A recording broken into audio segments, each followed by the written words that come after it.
उद्या प्रदोष आहे.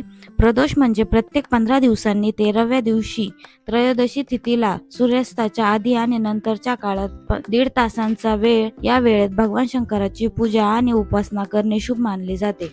प्रदोष व्रताने आणि प्रदोष काळात पूजा केल्याने भगवान शंकरांची व्यक्तीवर कृपा प्राप्त होते आणि सुख समृद्धी येते.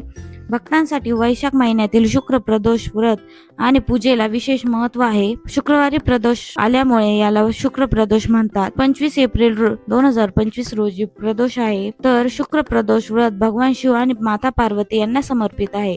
शुक्र प्रदोष व्रतामध्ये शिवपूजेसाठी संध्याकाळी 6:53 ते रात्री 9:03 हा काळ पूजेसाठी अतिशय शुभ आहे. संध्याकाळी सूर्यास्तानंतर शिव मंदिरात जाऊन भगवान शंकरांची पंचोपचार पूजा करावी.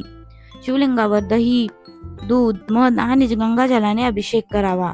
अभिषेक करत असताना ओम नमः शिवाय या मंत्राचा जप करावा आणि बेलपत्र अर्पण करावी.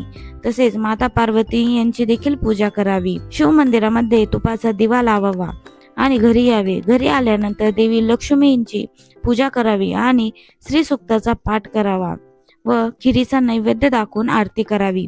असे केल्याने भगवान शंकर आणि पार्वती माता यांच्या सोबतच देवी लक्ष्मी देखील प्रसन्न होतील आणि आपल्या घरात धनधान्याला वृद्धी येईल व आपल्या घरातील आर्थिक समस्या सुटतील. मनोभावे पूजा केल्याने तुम्हाला निश्चितच फळ मिळणार आहे. त्यामुळे उद्याच्या प्रदोष काळात हा उपाय करायला विसरू नका.